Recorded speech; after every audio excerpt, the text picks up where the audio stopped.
Muhammadur Rasulullah Sadiqul wa'dil amin. La ilaha illallah al-malikul haqqul mubin. Muhammadur Rasulullah Sadiqul wa'dil amin. La ilaha illallah al-malikul haqqul mubin. Muhammadur Rasulullah Sadiqul wa'dil amin. La ilaha illallah al-malikul haqqul mubin. Muhammadur Rasulullah Sadiqul wa'dil amin. Ila hadratin Nabi Mustafa Muhammad sallallahu alaihi wasallam. Al-Fatihah. Bismillahirrahmanirrahim. Alhamdulillahi rabbil alamin arrahmanir rahim maliki yaumiddin.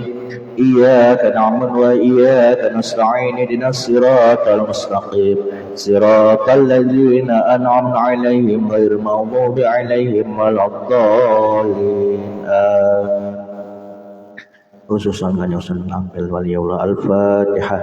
Bismillahirrahmanirrahim. Alhamdulillahi rabbil alamin arrahmanir rahim maliki yaumiddin. Iyyaka na'budu wa iyyaka nasta'in ihdinas siratal mustaqim siratal ladzina an'amta 'alaihim ghairil maghdubi 'alaihim waladdallin. Amin.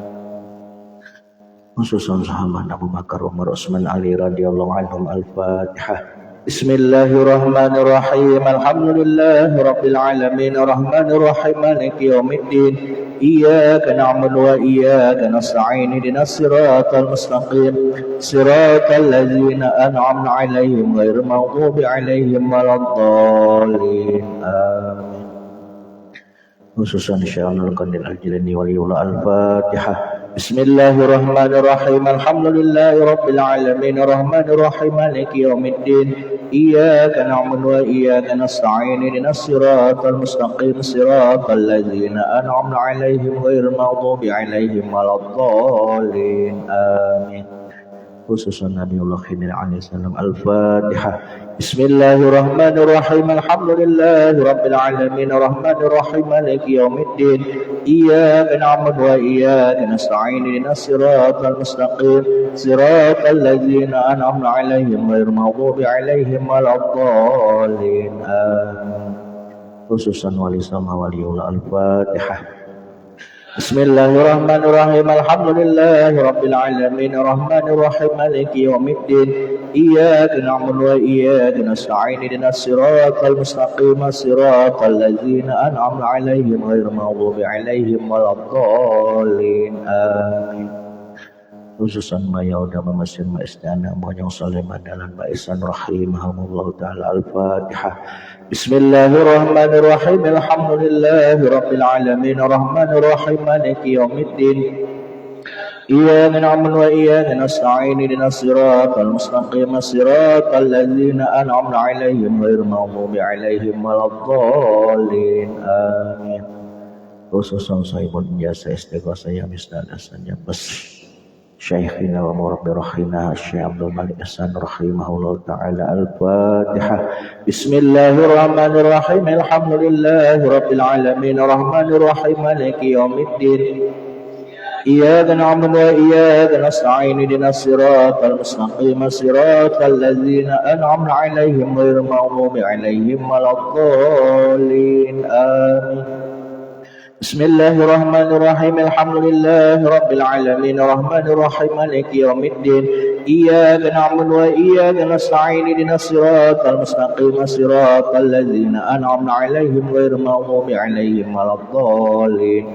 بسم الله الرحمن الرحيم الحمد لله رب العالمين الرحمن الرحيم مالك يوم الدين إياك نعبد وإياك نستعين اهدنا الصراط المستقيم صراط الذين أنعمت عليهم غير المغضوب عليهم ولا الضالين بسم الله الرحمن الرحيم الحمد لله رب العالمين الرحمن الرحيم مالك يوم الدين إياك نعبد وإياك نستعين اهدنا الصراط المستقيم صراط الذين أنعمت عليهم غير المغضوب عليهم ولا الضالين بسم الله الرحمن الرحيم الحمد لله رب العالمين الرحمن الرحيم مالك يوم الدين إياك نعبد وإياك نستعين اهدنا الصراط المستقيم صراط الذين أنعمت عليهم غير المغضوب عليهم ولا الضالين بسم الله الرحمن الرحيم الحمد لله رب العالمين الرحمن الرحيم مالك يوم الدين إياك نعبد وإياك نستعين اهدنا الصراط المستقيم صراط الذين أنعمت عليهم غير المغضوب عليهم ولا الضالين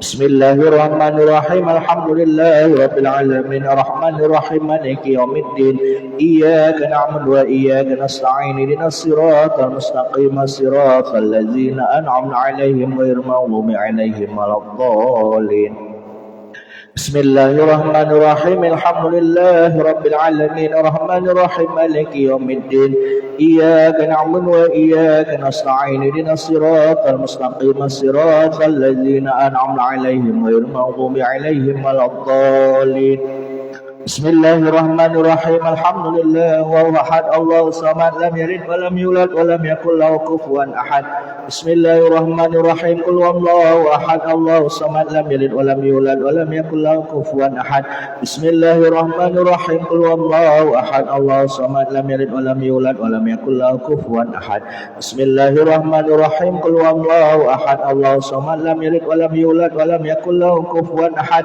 بسم الله الرحمن الرحيم قل هو الله أحد الله الصمد لم يلد ولم يولد ولم يكن له كفوا أحد بسم الله الرحمن الرحيم قل هو الله أحد الله الصمد لم يلد ولم يولد ولم يكن له كفوا أحد بسم الله الرحمن الرحيم قل هو الله أحد الله الصمد لم يلد ولم يولد ولم يكن له كفوا أحد بسم الله الرحمن الرحيم قل أعوذ برب الفلق من شر ما خلق ومن شر غاسق إذا وقب ومن شر النفاثات في العقد ومن شر حاسد إذا حسد بسم الله الرحمن الرحيم قل أعوذ برب الفلق من شر ما خلق ومن شر غاسق إذا وقب ومن شر النفاثات في العقد ومن شر حاسد إذا حسد بسم الله الرحمن الرحيم قل أعوذ برب الفلق من شر ما خلق ومن شر غاسق إذا وقب ومن شر النفاثات في العقد ومن شر حاسد إذا حسد بسم الله الرحمن الرحيم قل أعوذ برب الفلق من شر ما خلق ومن شر غاسق إذا وقب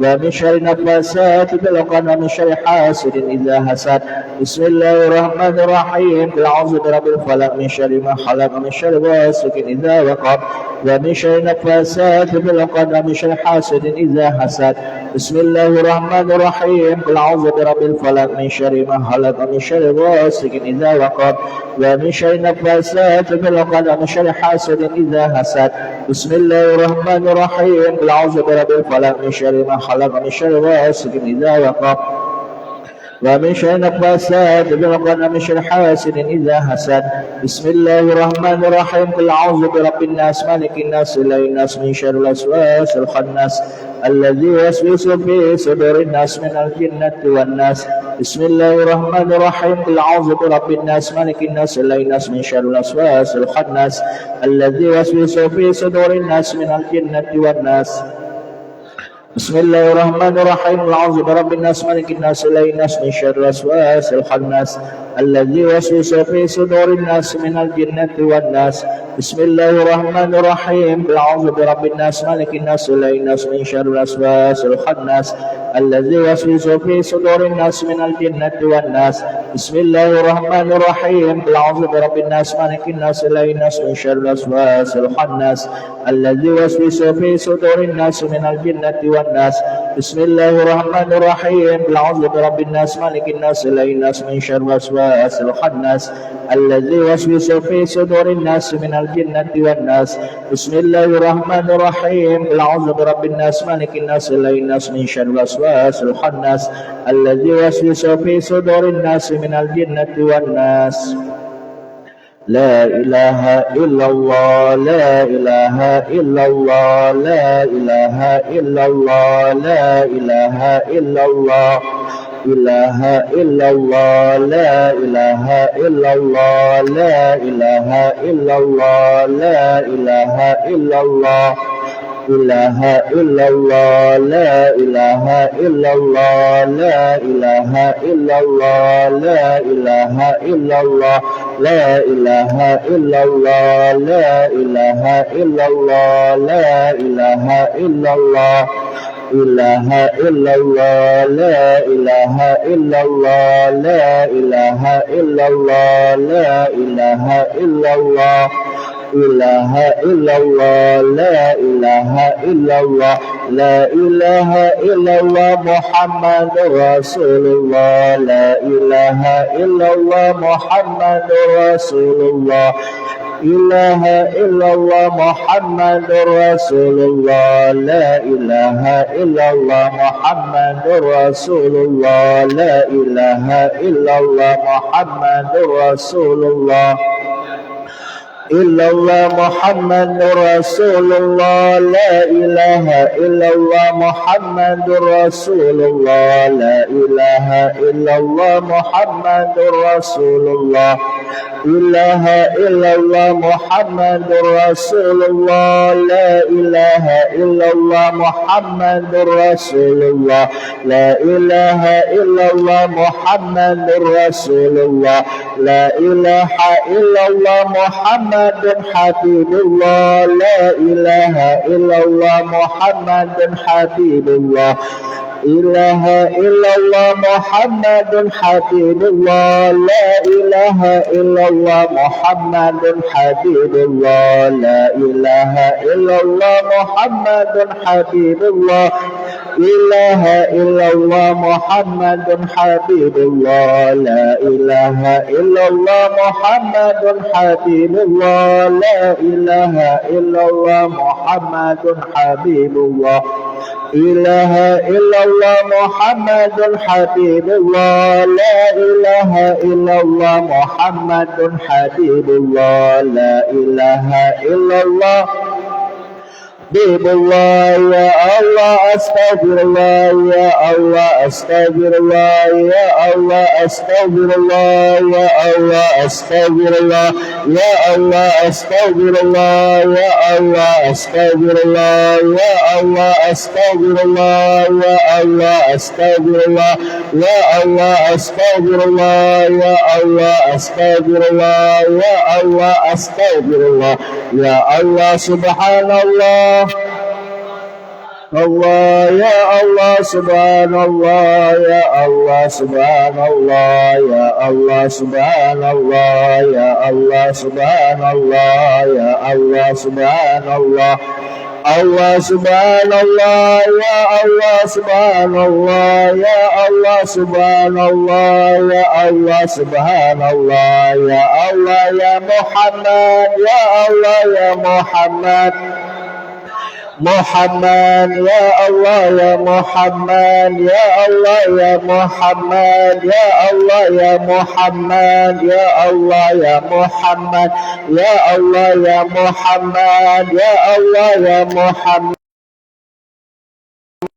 يا الله يا محمد يا الله يا محمد يا الله يا كفي يا الله يا كفي يا الله يا كفي يا الله يا كفي يا الله يا كفي يا كافي يا الله يا كافي يا الله يا كافي يا الله يا كافي يا الله يا كافي يا الله يا كافي يا الله لا حول ولا قوة إلا بالله العلي العظيم يا الله لا حول ولا قوة إلا بالله العلي العظيم يا الله لا حول ولا قوة إلا بالله العلي العظيم يا الله لا حول ولا قوة إلا بالله العلي العظيم يا الله لا حول ولا قوة إلا بالله العلي العظيم يا الله لا حول ولا قوة إلا بالله العلي العظيم يا الله لا حول ولا قوة إلا بالله العلي العظيم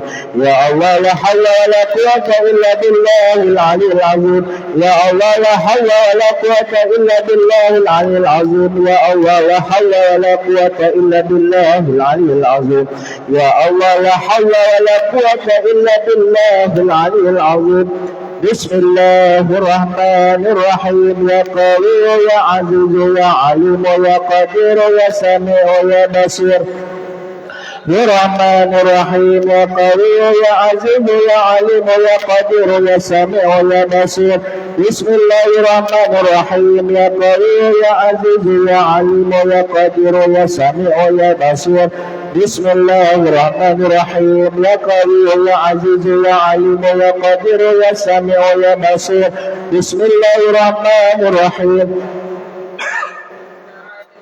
قدير يا سميع يا بصير بسم الله الرحمن الرحيم يا قوي يا عزيز يا عليم يا قدير يا سميع يا بصير بسم الله الرحمن الرحيم يا عليم يا قدير يا سميع يا بصير بسم الله الرحمن الرحيم يا قوي يا عزيز يا عليم يا قدير يا سميع يا بصير بسم الله الرحمن الرحيم يا قوي يا عزيز يا عليم يا قدير يا سميع يا بصير بسم الله الرحمن الرحيم يا قوي يا عزيز يا عليم يا قدير يا سميع يا بصير بسم الله الرحمن الرحيم يا قوي يا عزيز يا عليم يا قدير يا سميع يا بصير بسم الله الرحمن الرحيم قل والله احد كن فيكن ما شاء الله قديرا ابدا ابدا بسم الله الرحمن الرحيم قل والله احد كن فيكن ما شاء الله قديرا ابدا ابدا بسم الله الرحمن الرحيم قل والله احد كن فيكن ما شاء الله قديرا ابدا ابدا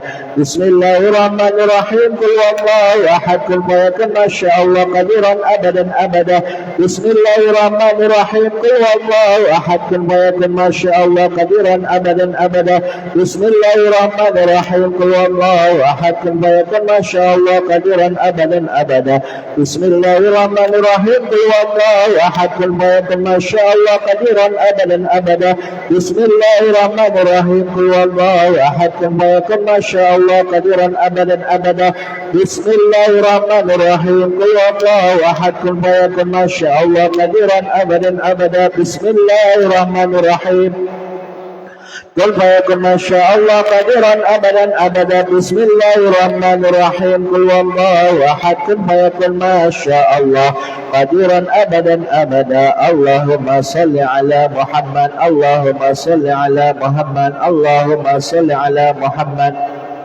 صل على محمد اللهم صل على محمد اللهم صل على محمد اللهم صل على محمد اللهم صل على محمد اللهم صل على محمد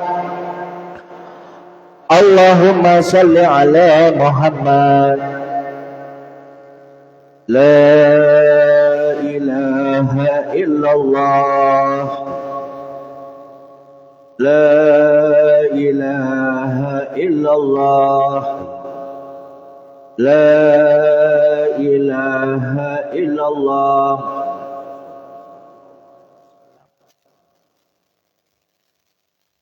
لا إله إلا الله لا إله إلا الله لا إله إلا الله لا إله إلا الله لا إله إلا الله إلا الله لا إله إلا الله لا إله إلا الله لا إله إلا الله لا إله إلا الله لا إله إلا الله illallah, la ilaha illallah, la ilaha illallah, la ilaha illallah, la ilaha illallah, la ilaha illallah, la ilaha illallah, la ilaha illallah, illallah, la ilaha illallah, la ilaha illallah, la ilaha illallah, la ilaha illallah, la ilaha illallah, la ilaha illallah, la ilaha illallah, la ilaha illallah, la ilaha illallah, la ilaha illallah, la ilaha illallah, la ilaha illallah, la ilaha illallah, la ilaha illallah, la ilaha illallah, la ilaha illallah, la ilaha illallah, la ilaha illallah, illallah, la ilaha illallah, la ilaha illallah, la ilaha illallah, la ilaha illallah, la ilaha illallah, la ilaha illallah, la ilaha illallah, la ilaha illallah, illallah, la ilaha illallah, la ilaha illallah, la ilaha illallah, la ilaha illallah, la ilaha illallah, la ilaha illallah, la ilaha illallah, illallah, la ilaha illallah, la ilaha illallah, la ilaha illallah, la ilaha illallah, la ilaha illallah, la ilaha illallah, illallah, la ilaha illallah, la ilaha illallah, la ilaha illallah, la ilaha illallah, la ilaha illallah, la ilaha illallah, la ilaha illallah, illallah, la ilaha illallah, la ilaha illallah, la ilaha illallah, la ilaha illallah, la ilaha illallah, la ilaha illallah, la ilaha illallah, la ilaha illallah, illallah, la ilaha illallah, la ilaha illallah, la ilaha illallah, la ilaha illallah, la ilaha illallah, la ilaha illallah, la ilaha illallah, la ilaha illallah, la ilaha illallah, la ilaha illallah, la ilaha illallah, illallah, la ilaha illallah, la ilaha illallah, la ilaha illallah, la ilaha illallah, la ilaha illallah, la ilaha illallah, la ilaha illallah, la ilaha illallah, la ilaha illallah, la ilaha illallah, la ilaha illallah, la ilaha illallah, la ilaha illallah, la ilaha illallah, illallah, la ilaha illallah, la ilaha illallah, la ilaha illallah, la ilaha illallah, la ilaha illallah, la ilaha illallah, la ilaha illallah, illallah, la ilaha illallah, la ilaha illallah, la ilaha illallah, la ilaha illallah, la ilaha illallah, la ilaha illallah, illallah, la ilaha illallah, la ilaha illallah, la ilaha illallah, la ilaha illallah, la ilaha illallah, la ilaha illallah, la ilaha illallah, illallah, la ilaha illallah, la ilaha illallah, la ilaha illallah, la ilaha illallah, la ilaha illallah, la ilaha illallah, la ilaha illallah, illallah, la ilaha illallah, la ilaha illallah, la ilaha illallah, la ilaha illallah, la ilaha illallah, la ilaha illallah, illallah, la ilaha illallah, la ilaha illallah, la ilaha illallah, la ilaha illallah, la ilaha illallah, la ilaha illallah, la ilaha illallah, la ilaha illallah, la ilaha illallah, la ilaha illallah, la ilaha illallah, la ilaha illallah, illallah, la ilaha illallah, la ilaha illallah, la ilaha illallah, la ilaha illallah, la ilaha illallah, la ilaha illallah, illallah, la ilaha illallah, la ilaha illallah, la ilaha illallah, la ilaha illallah, la ilaha illallah, la ilaha illallah, la ilaha illallah, la ilaha illallah, la ilaha illallah, la ilaha illallah, la ilaha illallah, la ilaha illallah, illallah, la ilaha illallah, la ilaha illallah, la ilaha illallah, la ilaha illallah, la ilaha illallah, la ilaha illallah, illallah, la ilaha illallah, la ilaha illallah, la ilaha illallah, la ilaha illallah, la ilaha illallah, la ilaha illallah, la ilaha illallah, illallah, la ilaha illallah, la ilaha illallah, la ilaha illallah, la ilaha illallah, la ilaha illallah, la ilaha illallah, la ilaha illallah, illallah, la ilaha illallah, la ilaha illallah, la ilaha illallah, la ilaha illallah, la ilaha illallah, la ilaha illallah, la ilaha illallah, illallah, la ilaha illallah, la ilaha illallah, la ilaha illallah, la ilaha illallah, la ilaha illallah, la ilaha illallah, la ilaha illallah, illallah, la ilaha illallah, la ilaha illallah, la ilaha illallah, la ilaha illallah, la ilaha illallah, la ilaha illallah, la ilaha illallah, illallah la ilaha illallah la ilaha illallah la ilaha illallah la ilaha illallah la ilaha illallah la ilaha illallah la ilaha illallah illallah la ilaha illallah la ilaha illallah la ilaha illallah la ilaha illallah la ilaha illallah la ilaha illallah la ilaha illallah la ilaha illallah la ilaha illallah la ilaha illallah la ilaha illallah la ilaha illallah la ilaha illallah illallah la ilaha illallah la ilaha illallah la ilaha illallah la ilaha illallah la ilaha illallah la ilaha illallah la ilaha illallah illallah la ilaha illallah la ilaha illallah la ilaha illallah la ilaha illallah la ilaha illallah la ilaha illallah la ilaha illallah illallah la ilaha illallah la ilaha illallah la ilaha illallah la ilaha illallah la ilaha illallah la ilaha illallah la ilaha illallah la ilaha illallah la ilaha illallah la ilaha illallah la ilaha illallah la ilaha illallah la ilaha illallah illallah la ilaha illallah la ilaha illallah la ilaha illallah la ilaha illallah la ilaha illallah la ilaha illallah illallah la ilaha illallah la ilaha illallah la ilaha illallah la ilaha illallah la ilaha illallah la ilaha illallah illallah la ilaha illallah la ilaha illallah la ilaha illallah la ilaha illallah la ilaha illallah la ilaha illallah illallah la ilaha illallah la ilaha illallah la ilaha illallah la ilaha illallah la ilaha illallah la ilaha illallah la ilaha illallah illallah la ilaha illallah la ilaha illallah la ilaha illallah la ilaha illallah la ilaha illallah la ilaha illallah la ilaha illallah la ilaha illallah la ilaha illallah la ilaha illallah la ilaha illallah la ilaha illallah la ilaha illallah illallah la ilaha illallah la ilaha illallah la ilaha illallah la ilaha illallah la ilaha illallah la ilaha illallah la ilaha illallah illallah la ilaha illallah la ilaha illallah la ilaha illallah la ilaha illallah la ilaha illallah la ilaha illallah illallah la ilaha illallah la ilaha illallah la ilaha illallah la ilaha illallah la ilaha illallah la ilaha illallah la ilaha illallah illallah la ilaha illallah la ilaha illallah la ilaha illallah la ilaha illallah la ilaha illallah la ilaha illallah la ilaha illallah illallah la ilaha illallah la ilaha illallah la ilaha illallah la ilaha illallah la ilaha illallah la ilaha illallah la ilaha illallah la ilaha illallah la ilaha illallah la ilaha illallah illallah la ilaha illallah la ilaha illallah la ilaha illallah la ilaha illallah la ilaha illallah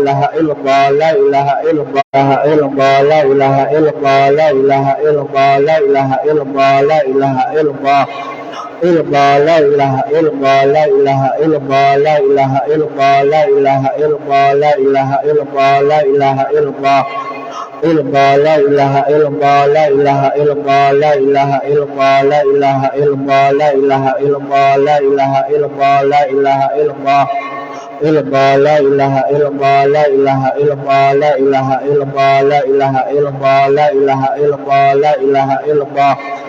illallah la ilaha illallah la ilaha illallah la ilaha illallah la ilaha illallah la ilaha illallah la ilaha illallah la ilaha illallah la ilaha illallah illallah la ilaha illallah la ilaha illallah la ilaha illallah la ilaha illallah la ilaha illallah la ilaha illallah la ilaha illallah la ilaha illallah la ilaha illallah la ilaha illallah la ilaha illallah la ilaha illallah la ilaha illallah illallah la ilaha illallah la ilaha illallah la ilaha illallah la ilaha illallah la ilaha illallah la ilaha illallah la ilaha illallah la ilaha illallah illallah la ilaha illallah la ilaha illallah la ilaha illallah la ilaha illallah la ilaha illallah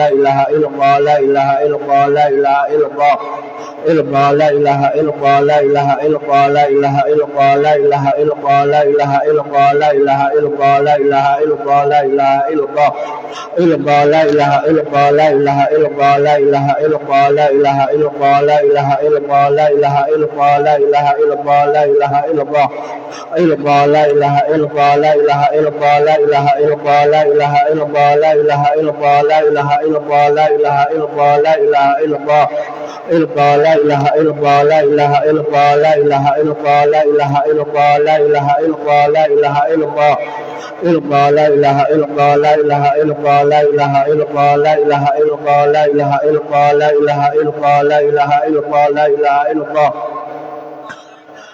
La ilaha illallah, la ilaha illallah, la ilaha illallah, la ilaha illallah, la ilaha illallah, la ilaha illallah, la ilaha illallah, la ilaha illallah, la ilaha illallah, la ilaha illallah, la ilaha illallah, la ilaha illallah, la ilaha illallah. Illallah, la ilaha illallah, la ilaha illallah, la ilaha illallah, la ilaha illallah, la ilaha illallah, la ilaha illallah, la ilaha illallah, la ilaha illallah.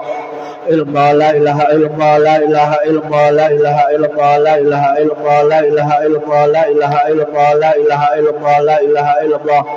Illallah, la ilaha illallah, la ilaha illallah, la ilaha illallah, la ilaha illallah, la ilaha illallah, la ilaha illallah, la ilaha illallah.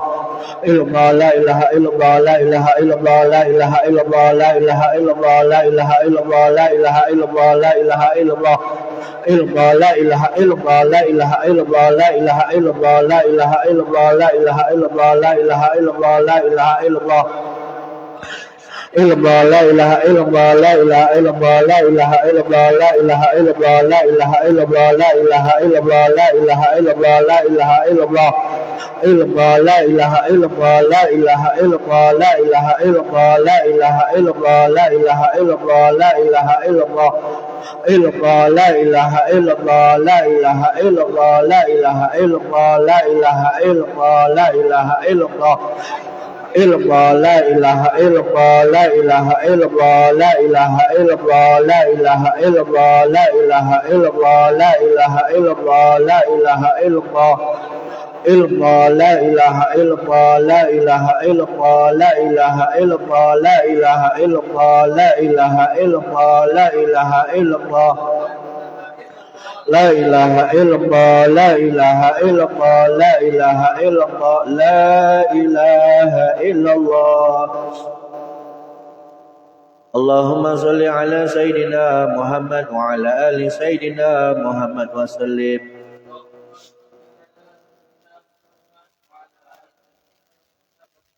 Allahumma salli ala Sayyidina Muhammad wa ala ali Sayyidina Muhammad wa sallim.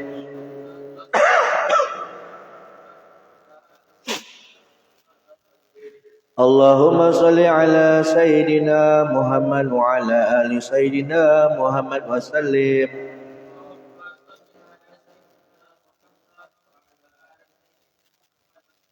Alhamdulillahirabbil alamin. Allahumma salli ala Sayyidina Muhammad wa ala ali Sayyidina Muhammad kama shallaita ala Sayyidina Ibrahim wa ala ali Sayyidina Ibrahim. Wa barik ala Sayyidina Muhammad wa ala ali Sayyidina Muhammad kama barakta ala Sayyidina Ibrahim wa ala ali Sayyidina Ibrahim fil alamin innaka Hamidum Majid. Rabbana atina fid dunya hasanah wa fil akhirati hasanah wa qina adzabannar. Ya Allah, barakatuh wa karamatu wa israr sahibul haul Syekhina wa murabbi rahmatina Syekhina Kyai Haji Abdul Malik Hasan rahimahullah. Wa bi barakatuh wa karamatu wa israr sahibul ya Allah, Tuhan panjenengan paring kula sadaya kana sampai mari kita depan ya Allah itu pada barokah ya Allah, panjang paring rezeki halal barokah ya Allah, panjenengan dan kula lan ya Allah bersama amat panjenengan ya Allah ingkang manut pada panjenengan Nabi Muhammad sallallahu alaihi wasallam ya Allah, panjenengan paring kula lan ingkang lain satu kita depan ya Allah barakati sebab yang ya Allah di dunia wal akhirah ya Allah, panjenengan paring barakah ya Allah, panjenengan paring iman Islam ya Allah, panjenengan paring Fatimah ya Allah, barakatuh wa karamatu Syekhina Abdul ala wa jami'a ya Allah.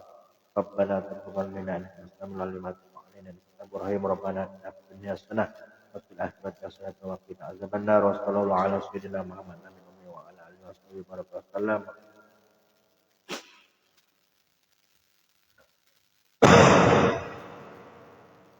Bismillahirrahmanirrahim. Innal hamdalillah nahmaduhu wa nasta'inu wa nastaghfiruh wa na'udzu billahi min shururi anfusina wa min sayyiati a'malina. May yahdihillahu fala mudilla lahu wa may yudlil fala hadiyalah. Asyhadu an la ilaha illallah wahdahu la syarikalah وأشهد أن سيدنا محمدا عبده ورسوله من لا نبي بعده اللهم صل وسلم وبارك وكرم وعظم على سيدنا محمد وعلى آله وصحبه أجمعين أما بعد رب اشرح لي صدري ويسر لي أمري واحلل عقدة من لساني يفقهوا قولي نوينا التعلم والتعليم والنفع والانتفاع والمذاكرة والتذكير والإبادة والاستفادة والحث على التمسك بكتاب الله وسنة رسول الله صلى الله عليه وسلم والدعاء إلى الهدى والدلالة على الخير ابتغاء وجه الله ومرضاته وقربه وثوابه سبحانه وتعالى اللهم فقهنا في الدين وعلمنا التأويل وارزقنا فهم النبيين وحفظ المرسلين وإلهام الملائكة المقربين وافتح لنا فتوح العارفين واجعلنا من عبادك الصالحين اللهم أغننا بالعلم وزينا بالحلم وأكرمنا بالتقوى وجملنا بالعافية يا أرحم الراحمين Rabbi zidna ilman wa wasi' lana fi rizqina wa barik lana bima razaqtana waj'alna mahbuban fi qulubi ibadik wa azizan fi uyunihim waj'alna wajihan fi dini wa dunal akhirah minal muqarrabin ya kasiran awal ya hasanal fi'al ya qa'iman bila zawal ya mubdi'a bila misal falakal hamdu wa lakal syukru wa lakal minnatu wa lakal syarafu ala kulli hal wa la hawla wa la quwata illa billahil aliyil azim wa sallallahu ala sayyidina Muhammad nabil ummi wa ala alihi wa sahbihi wa baraka wasallam. Puji syukur kita haturkan kehadiran Allah subhanahu wa ta'ala yang mana pada dalam hari ini kita kembali memulai kegiatan rutinitas kita yaitu iftitahul majlis ta'lim dan juga sekaligus menghaul guru kita Syekhina wa murabbi ruhina Syekh Abdul Malik Ihsan wa nafa'ana Allah bihi wa bi ulumihi wa bi barakatihi wa bi karamatihi fid dharaini amin ya rabbal alamin. Pada malam hari ini kita sudah berada di tanggal 16 Syawal 1446 Hijriah. Jadi sebenarnya hal beliau itu di tanggal 15 Syawal. Jadi beliau Syekh Abdul Malik Ihsan ini wafat di tahun 2006. Tepatnya di tanggal 15 Syawal pada waktu pagi yang pada waktu itu alhamdulillah kami masih berada di pondok pesantren. Murabbi ruhina Syekh Abdul Malik Ihsan ini adalah seorang ulama, seorang kiai, seorang pengasuh pesantren yang sangat mencintai santri-santrinya. Beliau adalah sosok seorang ulama yang patut untuk kita teladani. Beliau adalah seorang yang alim wal allamah, bahkan beliau termasuk wali min auliyaillah, salah sikap daripada wali-walinya Allah. Allahu yarham, Allah subhanahu wa ta'ala menampakkan karamah beliau ketika wafatnya beliau. Jadi ketika beliau wafat, setelah disolatkan oleh beberapa kiai dan akan digiring ke pemakaman yang mana pemakamannya itu kurang lebih sekitar 1 kilo dari pondok pesantren. Seketika itu pula Allah tampakkan karamah beliau berkat kuasa iradah kudrahnya Allah subhanahu wa ta'ala. Matahari itu seakan-akan memayungi beliau. Jadi matahari itu seakan-akan dikelilingi oleh pelangi yang melingkari, seakan-akan memayungi beliau sampai menuju ke pemakaman. Yang pada waktu itu bisa disaksikan oleh semua pentakziah. Dan beliau semasa hidupnya termasuk seorang kiai, seorang ulama yang istiqomah. Diam geraknya itu beliau istiqomah. Dan puji syukur alhamdulillah kami diberikan kesempatan oleh Allah Subhanahu wa taala untuk dapat mengenyam pendidikan di Pondok Pesantren Alisan Jampes dan dapat menjumpai beliau kurang lebih 6 tahun. Meskipun kami tidak begitu dekat dengan beliau, akan tetapi kami menyaksikan sendiri bagaimana haibah beliau, bagaimana keilmuan beliau, bagaimana kasih sayang beliau terhadap para santri maupun masyarakat yang sering kali berkonsultasi tentang masalah mereka kepada beliau. Bahkan sebelum wafat itu beliau sempat menemui tamu yang memang pada waktu itu datang sowan kepada beliau itu di waktu subuh. Jadi setelah subuh itu beliau sempat menemui tamunya. Dan mungkin sekitar pukul 6 lah kurang lebih beliau dipanggil oleh Allah Subhanahu wa taala. Oleh karena itu kami sebagai santri yang pernah menjadi santri beliau mengharapkan daripada limpahan barokah ilmu beliau dan juga ilmunya para masyayikh Pondok Pesantren Jampes dengan cara kita mengenang, mengingat jasa-jasa beliau. Dan adanya kami mendirikan Majelis Syadul Ikhwan, tak ada lain niat kami adalah ingin meneruskan daripada perjuangan dakwah beliau, meneruskan estafet keilmuan beliau para masyayikh Jampes untuk kami ajarkan kepada seluruh para santri Majelis Syadul Ikhwan khususnya dan umumnya kepada masyarakat yang kami cintai. Itu sebagai santri maka sudah seharusnya menguatkan ikatan batin kita kepada guru kita. Karena dengan adanya ikatan yang kuat, hubungan yang baik terhadap guru, maka insya Allah kita akan mendapatkan ridhonya. Karena ridho seorang guru itu sangat diperlukan ketika kita ingin mendapatkan ilmu yang bermanfaat dan barokah. Kita tidak baca mengandalkan kepandaian kita, kita tidak baca mengandalkan kepintaran kita, kita tidak baca mengandalkan kesungguhan kita. Meskipun ilmu yang kita peroleh itu sangat banyak sekali, andai kata kita tidak mendapatkan keridhaan guru, maka sia-sialah ilmu yang kita dapat. Jadi ilmu agama ini sangat penting sekali, karena ilmu agama inilah yang nantinya akan menuntun kita agar supaya kita kenal dengan Allah, dekat kepada Allah, bisa mengikuti daripada sunnahnya Rasulullah Sallallahu Alaihi Wasallam. Dan adanya kita sebagai santri memang harus sudah sepantasnya untuk kita taat kepada guru, untuk kita nurut kepada guru, sam'an wa ta'atan. Yang dengan kita taat kepada guru, dengan kita ikut perintah guru, maka insya Allah kita akan mendapatkan ridhonya guru. Karena ridho Allah itu biridhoi syekh. Jadi ridhonya Allah itu tergantung ridhonya seorang guru. Sebagaimana ridho Allah biridhol walidain. Wa sukhtullahi wa fi sukhtil walidain. Sebagaimana ridhonya Allah itu tergantung ridhonya orang tua, dan murkanya Allah itu tergantung murkanya orang tua. Nah, orang tua guru itu bagaikan seperti orang tua kita dewe. Orang tua kita bin nasab itu adalah yang mendidik raga kita.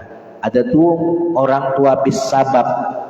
Bisabab ini ialah guru kita yang telah mentransfer ilmu kepada kita, sehingga yang tadinya kita tidak tahu menjadi tahu, yang tadinya kita tidak paham menjadi paham dengan berkat ajaran, didikan dan bimbingan dari seorang guru.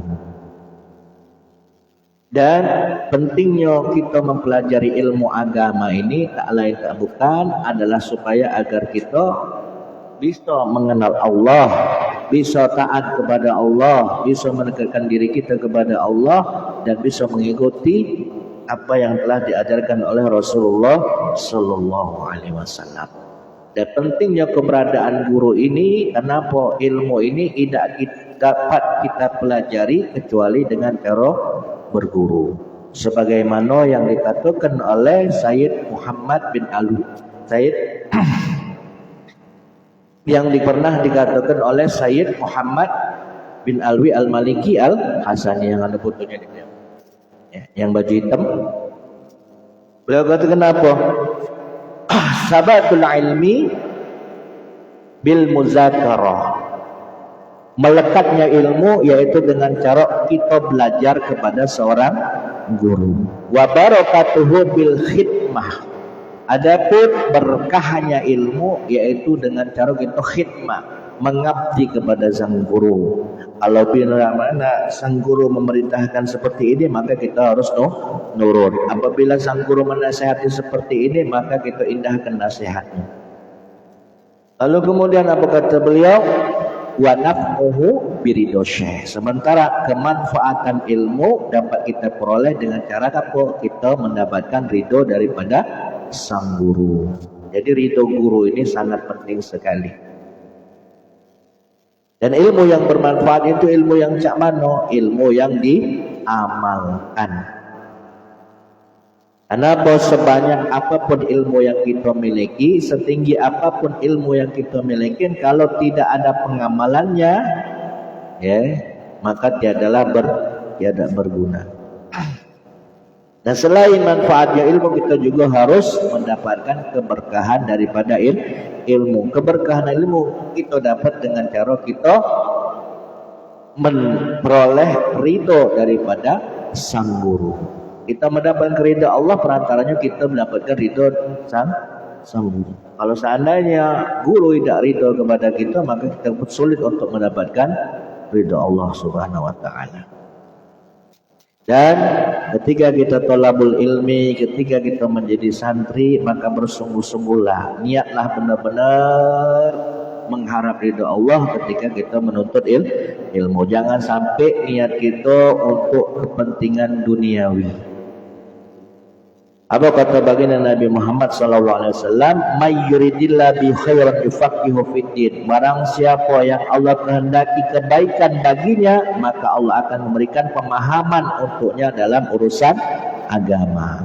Jadi kalau seandainya Allah menghendaki kita baik, maka Allah akan memberikan pemahaman kepada kita tentang ilmu agama. Jadi kalau seandainya kita diunjuk kesempatan untuk thalabul ilmi, untuk mencari ilmu, yang alhamdulillah kita sedang berada di Majelis Irsyadul Ikhwan. Di Majelis Irsyadul Ikhwan ini kita banyak mempelajari ilmu-ilmu agama melalui kitab-kitabnya para ulama yang diajarkan di sini. Maka pergunakanlah nikmat yang telah Allah berikan ini dengan baik. Jangan sampai datangnya kita ke majelis ilmu ini niatnya untuk kepentingan duniawi, tapi niatkanlah untuk mengharap ridho Allah, sehingga nantinya ketika ilmu yang sudah kita peroleh dari majelis, ilmu yang kita peroleh dari seorang guru itu bisa kita amalkan, lalu kemudian kita sebarkan, kita ajarkan kepada yang lainnya.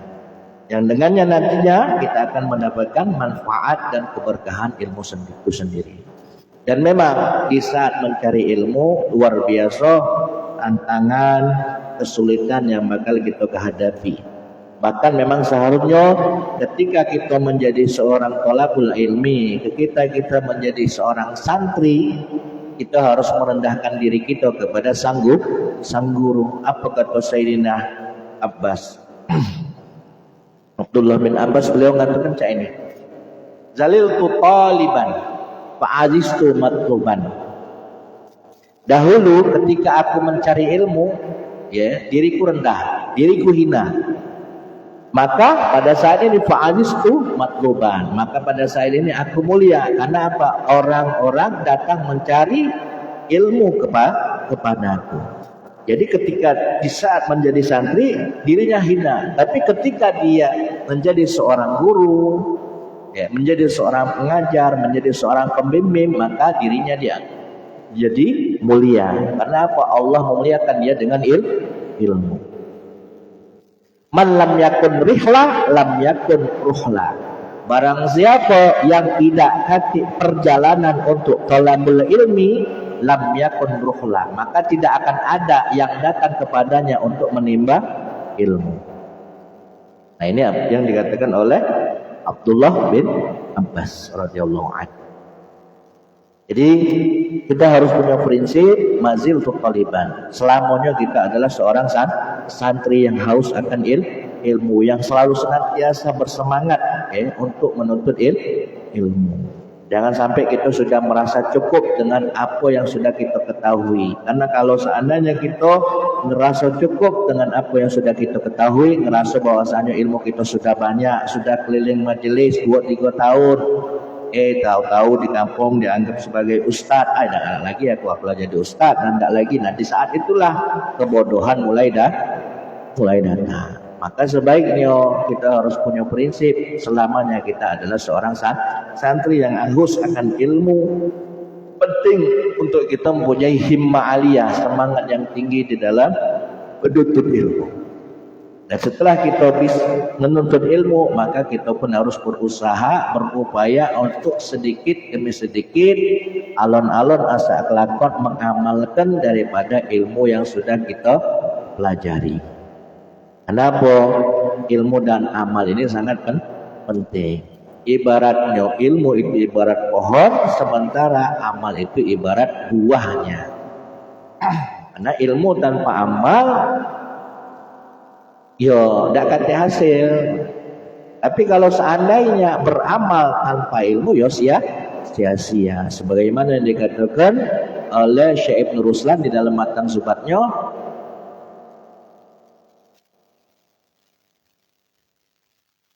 man ya'mal bi ghairi ilmin ya'malu a'maluhu mardudatun la tuqbalu. Barang siapa yang beramal dengan tanpa ilmu, maka amalnya tertolak, la yuqbalu, dan tidak diterima. Oleh karena itu, kita yang sudah di majelis ilmu ini, maka berusahalah untuk istiqomah, untuk telaten, Jangan sampai kita tidak menyiapkan waktu untuk kita belajar. Kenapa?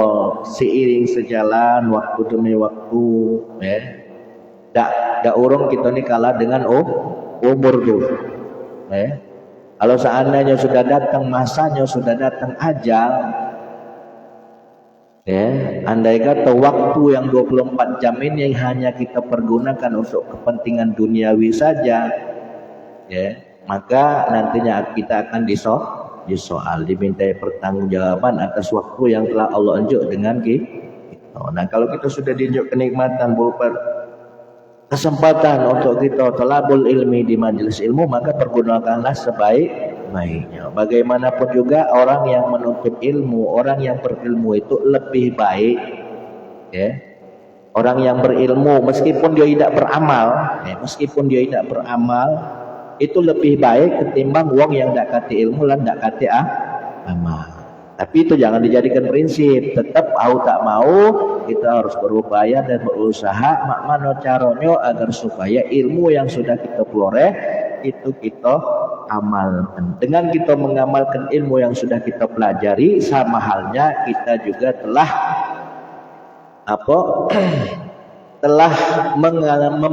mengalirkan pahala untuk guru-guru kita yang telah wafat. Mereka akan mendapatkan aliran pahala dengan sebab kita mengamalkan ilmu yang sudah dia ajarkan kepada kita. Meskipun kamu yang ada di majelis ikhwan ini tidak langsung berguru kepada para masyayikh Pondok Pesantren Ihsan Nyampes, akan tetapi kamu berguru kepada kami, tapi insyaallah ilmu kalian tetap bersambung kepada para masyayikh Nyampes.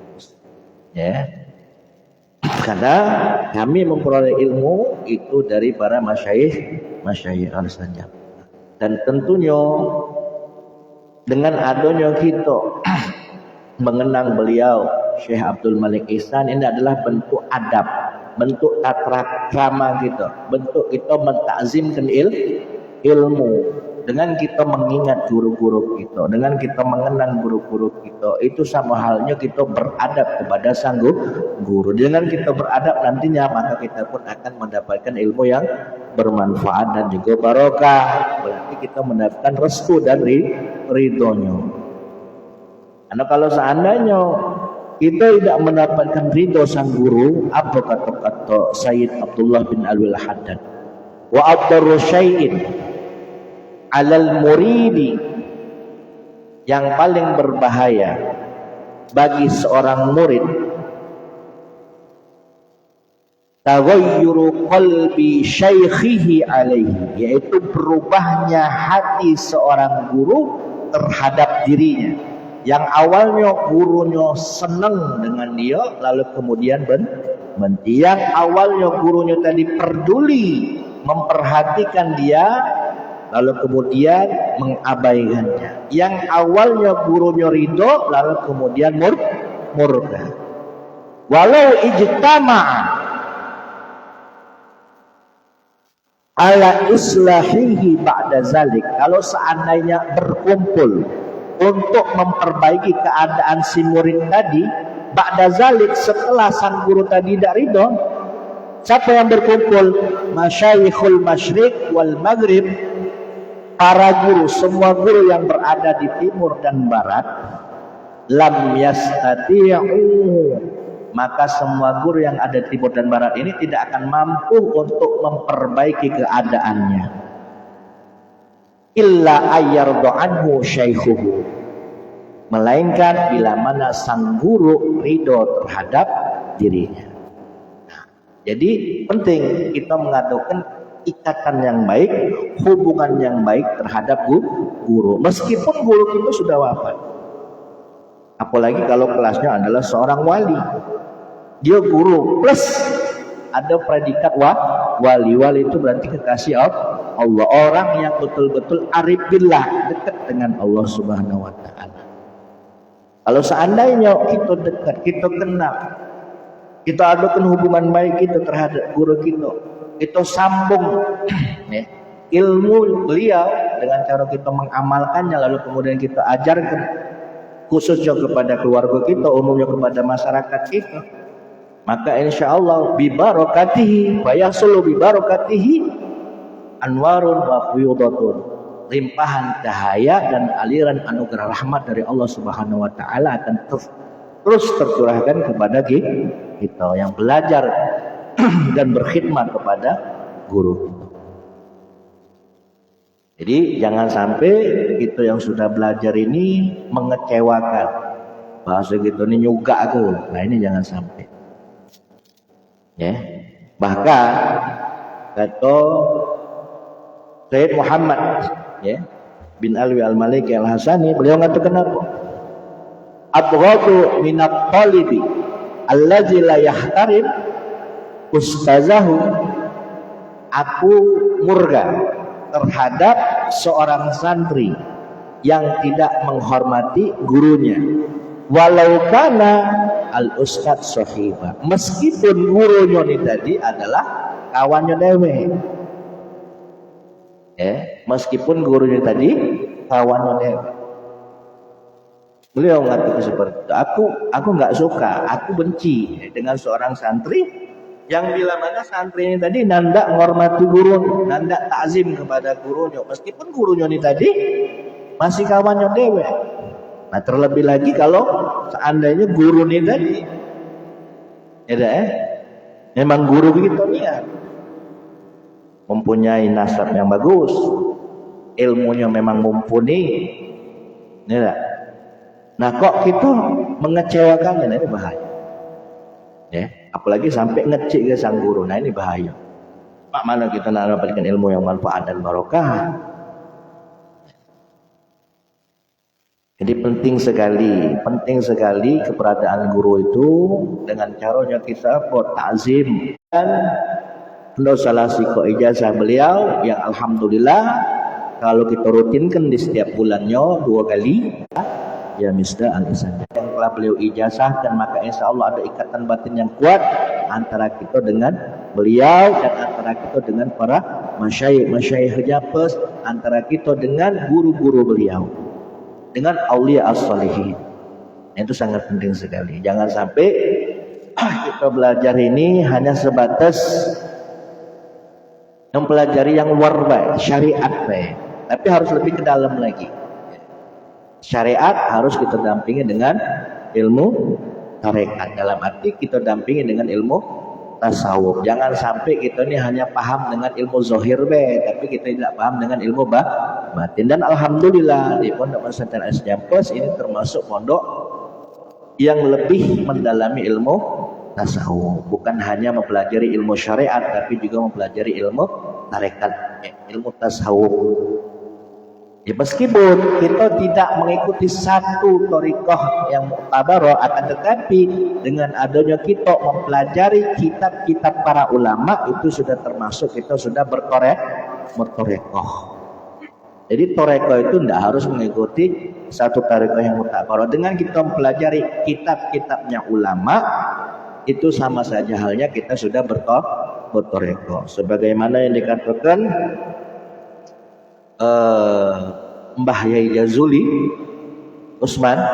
Yai Jazuli Usman ini abahnya Gusmi, kakeknya Gus Kausar. Beliau katakan apa? Afdalut turuq ilallah, thariqah yang paling utama untuk menuju kepada Allah adalah ta'lim, belajar dan mengajar.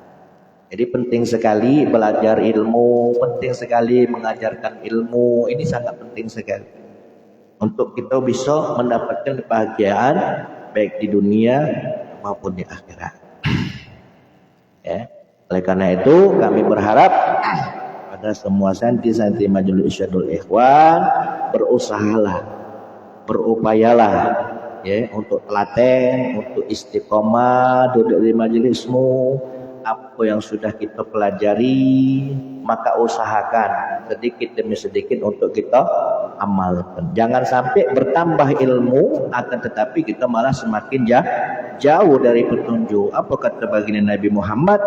Man izdada ilman wa lam yasdad hudan lam yasdad minallah illa dan barang siapa yang bertambah ilmunya akan tetapi tidak bertambah hidayahnya, akan tetapi dia nanda beramal, ilmunya tidak membuat dia terarah, lam yasdad minallah illa dan maka sesungguhnya tidaklah dia bertambah melainkan dia bertambah jauh dari rahmat Allah. Maka ada satu makalah mengatakan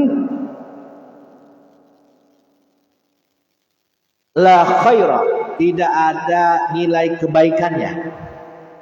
Tidak ada nilai kebaikannya. Khairun la yadhum, setiap kebaikan yang tidak berkelanjutan, setiap kebaikan yang tidak terus-menerus dilakukan. Tidak ada nilai kebaikan terhadap suatu kebaikan yang tidak dilakukan secara rutinitas. Bal syarrun la yadhum khairun min khairin la yadhum. Bahkan satu keburukan yang tidak dilakukan terus-menerus itu lebih baik ketimbang kebaikan yang tidak dilakukan terus-menerus. Maka sebenarnya adanya kita mempelajari ilmu, dan ketika kita mempelajari ilmu kita mendapatkan manfaat bahkan keberkahan ilmu. Maka apa dikatakan bahwasanya keberkahan itu apa?